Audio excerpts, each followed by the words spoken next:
Hello friends, जय माता दी। कैसे हैं आप? आई होप सब अच्छे होंगे। जल्दी से यहाँ पर हम जीके के कुछ क्वेश्चंस कर लेते हैं। इंपॉर्टेंट है, बहुत ही ज़्यादा इंपॉर्टेंट मुझे ये क्वेश्चंस लगे, सोचा आपके साथ भी मैं इनको शेयर कर लेती हूँ। तो जुड़े रहिए वीडियो में अंत तक। केवल 10 मिनट की अपनी क्लास रहने वाली है और बहुत ही ज़्यादा इंपॉर्टेंट क्वेश्चन है फ्रेंड्स। प्लीज़ वीडियो को अंत तक देखें और अगर क्वेश्चन अच्छे लगे तो वीडियो को लाइक करके जाना, कमेंट भी करना कि क्वेश्चन आपको कैसे लगे। और जल्दी से स्टार्ट करते हैं। रिकेटस किस अंग से संबंधित है? रिकेटस जो रोग होता है वह हड्डियों के रोग से संबंधित है। यहाँ पर मैं आपको बता दूं, जो रिकेटस रोग होता है वह विटामिन डी की कमी से होता है। किसकी? विटामिन डी की कमी से होता है। और विटामिन ए की कमी से होता है रतौंधी रोग, विटामिन बी की कमी से होता है बेरीबेरी रोग, और विटामिन सी की कमी से होता है सकरवी रोग, और विटामिन डी की कमी से रिकेटस रोग, और विटामिन ई की कमी से एनीमिया रोग। एनीमिया जो रोग होता है ये भी आपको बिल्कुल ध्यान रखना है। एनीमिया रोग क्या होता है? जो बच्चा जन्म लेता है तो जब समय से पहले बच्चे का जन्म हो जाता है तो उसमें इस विटामिन की कमी होती है। तो यहाँ पर जो खून बहने की समस्या है वो आ जाती है। तो ये है विटामिन ई की कमी से एनीमिया नामक रोग हो जाता है। तो फ्रेंड्स आगे चलते हैं। उससे पहले मैं बता दूं आपको, जो ये विटामिन्स वाले हैं ये बहुत अच्छे से हम अपनी साइंस की क्लास में कर चुके हैं। साइंस की टॉपिक वाइज हमने क्लास कर रखी है, तो आपको देखनी है तो डिस्क्रिप्शन बॉक्स में प्लेलिस्ट का लिंक मिल जाएगा, तो आप ज़रूर से ज़रूर देख लीजिएगा। इंपॉर्टेंट क्वेश्चंस है वहाँ पर भी, और बिल्कुल अच्छे से डिटेल में हमने कर रखे हैं। और रासायनिक नाम भी वहाँ पर हमने कर रखे, क्योंकि विटामिन से रिलेटेड एक क्वेश्चन पक्का पेपर में देखने को मिलता है। तो बहुत अच्छे से हमने कर रखे हैं, विटामिन वाला टॉपिक देख लेना आप। तो स्टार्ट आगे देखते हैं क्वेश्चन नंबर नेक्स्ट।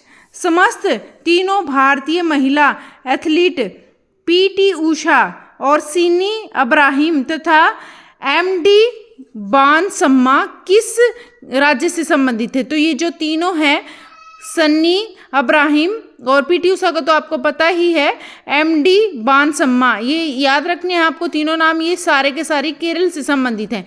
ये सारी एथलीट केरल से संबंधित है। और जो पीटी उषा है, पीटी उषा को भारत की उड़न परी के नाम से भी जानते हैं। भारत की उड़न परी अगर पूछ ली जाए तो पीटी उषा का सबसे पहले नाम आता है।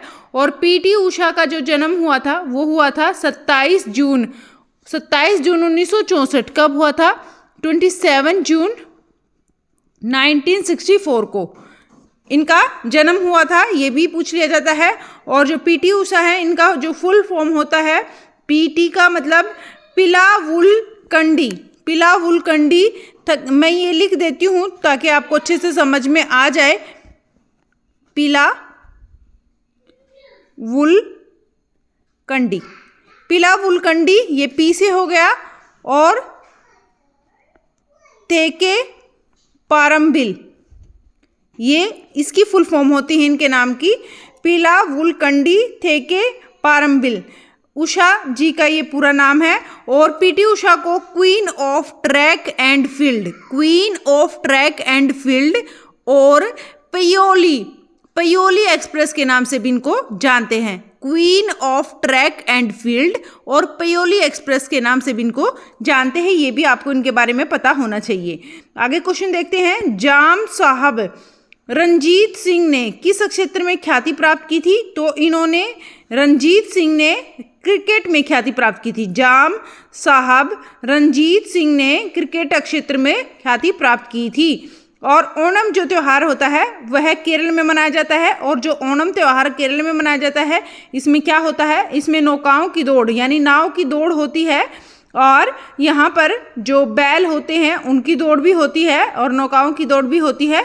तो ये इनके बारे में हो गया। ओणम जो त्यौहार मनाया जाता है केरल में, उसमें ये होता है। आगे देखते हैं। ज्यामिति का जनक किसको माना जाता है? तो ज्यामिति का जनक किसको मानते हैं? यूक्लिड को मानते हैं। किसको? यूक्लिड को। भारत में 26 जनवरी किस रूप में मनाया जाता है? 26 जनवरी गणतंत्र दिवस के रूप में मनाया जाता है, सबको पता है।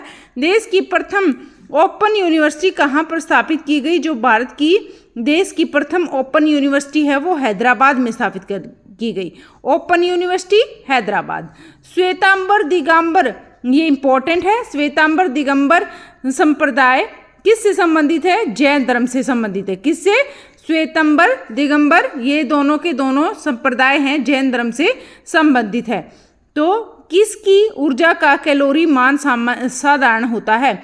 तो वसा जो होती है उसकी ऊर्जा का कैलोरी मान सर्वाधिक होता है, यानी यहाँ पर पूछा गया है किसकी ऊर्जा का कैलोरी मान सर्वाधिक, सबसे ज़्यादा, साधारण नहीं सॉरी, तो सर्वाधिक सबसे ज़्यादा होता है वसा का। वह कौन सा मुगल बादशाह था जिसने संगीत और नृत्य पर प्रतिबंध लगाया था? तो औरंगजेब ने संगीत और नृत्य पर प्रतिबंध लगा दिया था। इंपॉर्टेंट क्वेश्चन है, मोस्ट इंपॉर्टेंट है। तो संगीत और नृत्य पर प्रतिबंध लगाने वाले औरंगजेब रहे हैं। प्रसिद्ध मीनाक्षी मंदिर कहाँ प्रसिद्ध है? जो ये मीनाक्षी मंदिर है ये भी मोस्ट इंपॉर्टेंट क्वेश्चन है, ये मदुरै तमिलनाडु में है। प्रसिद्ध मीनाक्षी मंदिर कहाँ पर है? मदुरै तमिलनाडु में। भारत का कौन सा जिला तंबाकू की खेती के लिए प्रसिद्ध है? तो ये है गंटूर, जो है गंटूर है, ये तंबाकू की खेती के लिए बहुत प्रसिद्ध है। यह है एक जिला, गंटूर जिला तंबाकू की खेती के लिए प्रसिद्ध है। नॉर्वे की राजधानी का नाम क्या है? ओस्लो। नॉर्वे की राजधानी का नाम क्या है? ओस्लो, याद रखना है, नॉर्वे की राजधानी का नाम है ओस्लो। और जो ये है नॉर्वे, ये कहाँ पर है? ये यूरोप में है। और यहाँ पर नेक्स्ट क्वेश्चन देख लेते हैं, चेमीन पुस्तक के लेखक कौन है? चेमीन जो पुस्तक है इसके लेखक कौन है? टी.एस. पिल्लाई। टी.एस. पिल्लाई चेमीन पुस्तक के लेखक हैं। टी.एस. पिल्लाई कौन है? चेमीन पुस्तक के लेखक हैं टी.एस. पिल्लाई। और रेलवे सर्विस कमीशन का नाम बदलकर क्या रखा गया? तो रेलवे सर्विस कमीशन का नाम बदलकर क्या रख दिया गया?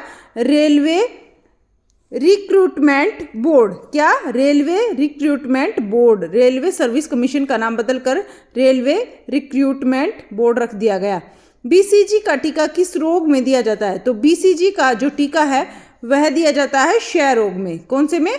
क्षय रोग में। ठीक है फ्रेंड्स, बीसीजी का टीका क्षय रोग में दिया जाता है। जैसे टीबी वगैरह के रोकथाम के लिए बच्चे के जन्म के बाद बीसीजी का टीका जन्म के तुरंत बाद ही लगा दिया जाता है। आगे देखते हैं फ्रेंड्स नेक्स्ट क्वेश्चन पर। नेक्स्ट क्वेश्चन क्या है? सांची के स्तूप किसकी कला और मूर्ति कला को निरूपित करते हैं? जो सांची के स्तूप हैं वह किसकी कला और मूर्ति कला को निरूपित करते हैं? बौद्धों की। किसकी? बौद्धों की। सांची के स्तूप किसकी कला और मूर्ति कला को निरूपित करते हैं? बौद्धों की।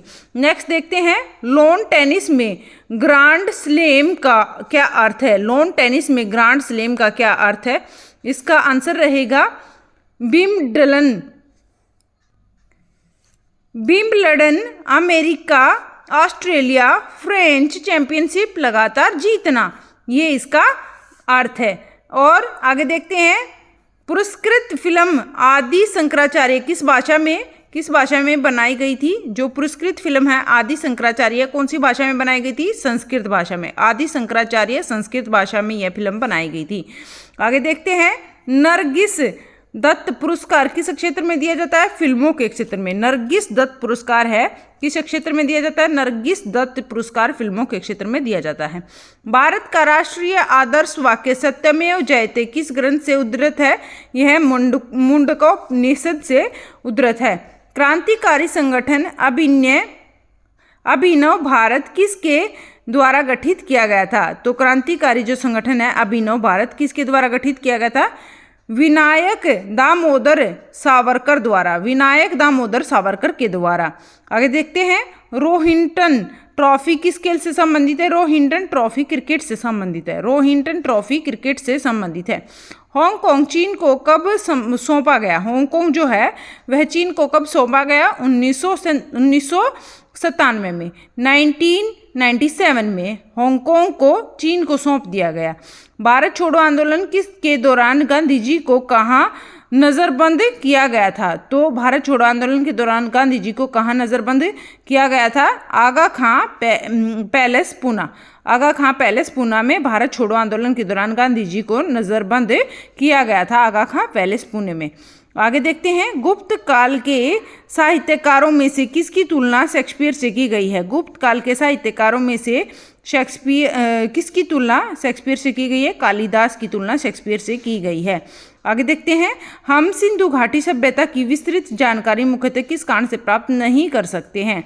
क्योंकि ये सभ्यता की लिपि को अभी तक पढ़ा नहीं जा सकता। जो ये सिंधु घाटी की सभ्यता थी उसकी लिपि को अभी तक नहीं पढ़ा जा सकता, तो इसीलिए हम इसके बारे में ज़्यादा जानकारी प्राप्त नहीं कर पाते हैं। ठीक है फ्रेंड्स, आगे देखते हैं। भारतीय इतिहास में अकबर की प्रसिद्धि का सर्वाधिक महत्वपूर्ण कारण क्या था? धार्मिक सहिष्णुता की नीति। भारतीय साहित्य में अकबर की प्रसिद्धि का महत्वपूर्ण कारण था धार्मिक सहिष्णुता की नीति। आगे देखते हैं। 1857 की क्रांति को स्वतंत्रता का प्रथम संग्राम क्यों कहा गया? क्योंकि इसमें सैनिक, जनता सभी ने अपना योगदान दिया। 1857 की क्रांति को स्वतंत्रता का पहला संग्राम इसलिए कहा गया क्योंकि इसमें सैनिक, राजा, सैनिक, जनता सभी ने योगदान दिया था। 1857 की क्रांति का सर्वाधिक महत्वपूर्ण परिणाम क्या था? तो क्या था? भारत का शासन ब्रिटिश सम्राट के अधीन था। भारत का जो शासन था वह ब्रिटिश सम्राट के अधीन था। ठीक है friends, thank you so much video में अंत तक जुड़े रहने के लिए। जैसे कि मैंने कहा था केवल 10 मिनट की अपनी क्लास रहती है, तो जुड़े रहिए ऐसे ही चैनल के साथ, और जल्दी से चैनल को सब्सक्राइब कर लीजिए और प्लीज़ बेल आइकन को प्रेस करना ना भूलें ताकि आपको नोटिफिकेशन टाइम से मिल जाए। और कल से हमारी जो क्लास होगी, दिन वाली क्लास हमारी 5 बजे रहेगी, 3 बजे की बजाय, तो आप प्लीज़ टाइम से आ जाइएगा। एक क्लास अपनी 5 बजे रहेगी, एक क्लास 8 बजे रहेगी। सेम टू सेम हमारे जो हैं ये दोनों क्लासेस चलेंगी 10 मिनट की। केवल 10 मिनट आप डेली दे देते हैं तो आपका जीके का कोई क्वेश्चन नहीं रहेगा पेपर में, क्योंकि हर एक जो है सब्जेक्ट को हम लेकर चलते हैं, किसी भी सब्जेक्ट को नहीं स्किप करते। हर एक सब्जेक्ट, हिस्ट्री, जीके और ज्योग्राफी, स्टैटिक जीके, और हम यहाँ पर साइंस जीके भी कर चुके हैं। बहुत सारे लेसन्स हम कर चुके हैं, तो प्लीज़ जुड़े रहिए चैनल के साथ। Bye bye, take care, good night. फिर मिलते हैं नेक्स्ट वीडियो में, तब तक के लिए आप ख्याल रखें अपना। Bye bye.